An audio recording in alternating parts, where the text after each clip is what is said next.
Hello,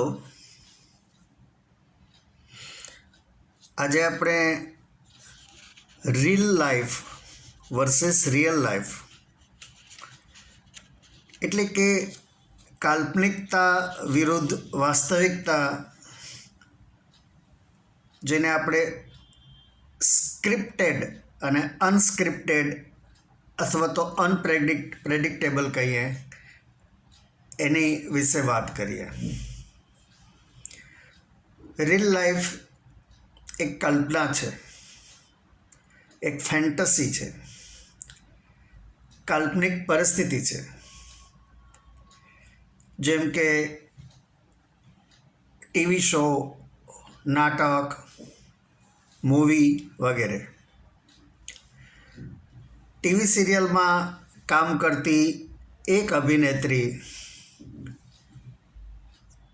માત્ર 1 કલાક પહેલાં અભિનય કરતી વખતે કોઈ મોટી કંપનીની CEO બનીને 5 કરોડનો ચેક સહી કરતી હશે અને શૂટિંગ પત્યા બાદ પોતાની કારમાં સેલ્ફ ડ્રાઇવિંગ કરી 25-30 કિલોમીટર દૂર પોતાને ઘરે જઈ અને ગૃહિણી માફક પોતાના કામ શરૂ કરતી હશે.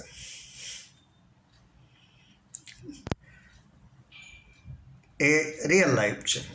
એવી જ રીતે હાથમાં પ્લાસ્ટિકનું અને ખૂબ જ વજનદાર દેખાતું વિશાળ પરસું લઈ જમદાગ્નિ ઋષિના પુત્ર પરશુરામનું પાત્ર ભજવનાર પરેશભાઈ, જેમણે નાટકમાં 21 વખત ક્ષત્રિયોનો સંહાર કરી પૃથ્વીને નક્ષત્રી બનાવવાનું પાત્ર ભજવ્યું હશે, તે શૂટિંગ પૂરું થયા બાદ જીન્સનું પેન્ટ અને ટી શર્ટ પહેરી ઘરે પહોંચી ઇલેક્ટ્રિસિટીનું બિલ ઓનલાઈન ભરતા હશે અને તેવામાં પત્ની કહેશે કે આપણી નીચેના ફ્લેટમાં રહેતા દરબારના બાથરૂમમાં આપણા બાથરૂમનું પાણી ટપકે છે.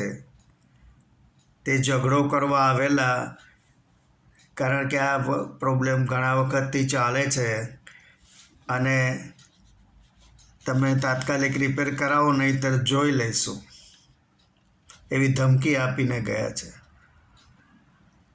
પરેશભાઈ તુરત જ પ્લમ્બરને બોલાવી દરબારને કહેશે, તમે ચિંતા ન કરતા, જે ખર્ચ થશે એ કરી હું તાત્કાલિક રિપેર કરાવી લઉં છું. આટલો જ ફરક છે રીલ લાઈફ અને રિયલ લાઈફમાં. રીલ લાઈફમાં ખૂબ એક્ઝાગરેશન, ડિસ્ટોર્શન કરી, ઇમોશન્સને એમ્પ્લિફાય કરી લોકોનું એન્ટરટેનમેન્ટ કરવાનો પ્રયાસ થતો હોય છે.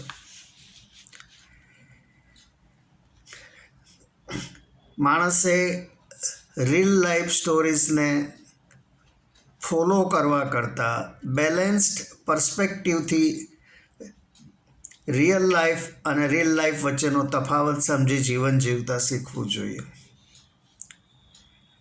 આજથી 62 વર્ષ પહેલાં એક ફિલ્મ બનેલી દિલ એક મંદિર, તેમાં રાજકુમાર હીરો હતા જેનું નામ હતું રામ અને તેમની પત્નીનું નામ મીના કુમારીનું નામ હતું સીતા.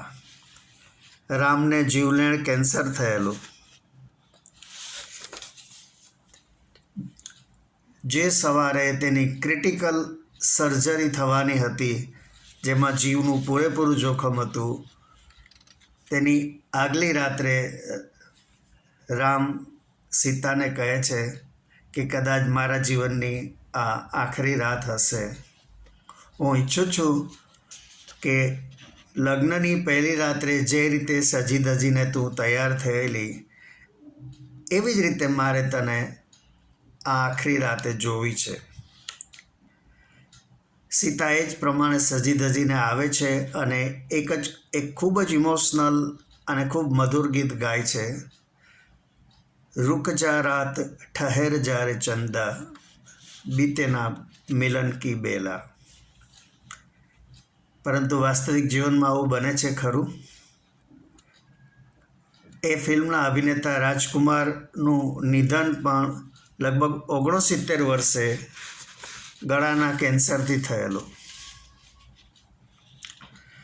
જૂના જમાનામાં નાટક મંડળીઓ ગામે ગામ ફરી નાટક ભજવતી. એક નાના ગામમાં રામ રાવણનું યુદ્ધનું નાટક સ્ટેજ પર ભજવાતું હતું. નાનકડા સ્ટેજ પર આ યુદ્ધ ચાલતું હોય ત્યારે 5 થી 6 જ પાત્રો ઊભા હોય. એક રામ રાવણ હોય, ખૂણામાં લક્ષ્મણ વિભીષણ ઊભા હોય, હનુમાનજી પણ હોય અને એકાદ વાનર અથવા તો એક રાક્ષસ ઊભો હોય. હવે થયું એવું કે રાવણ કોઈ કારણસર પડવાનું નામ નહોતો લેતો અને રામ થાકવા માંડ્યા હતા. પડદા પાછળથી ડાયરેક્ટર સૂચનાઓ મોકલ્યા રહ્યા કે ભાઈ તું પડી જા. પણ થયું એવું કે જે જગ્યાએ નાટક ભજવાતું હતું એ ગામ રાવણનું જ ગામ હતું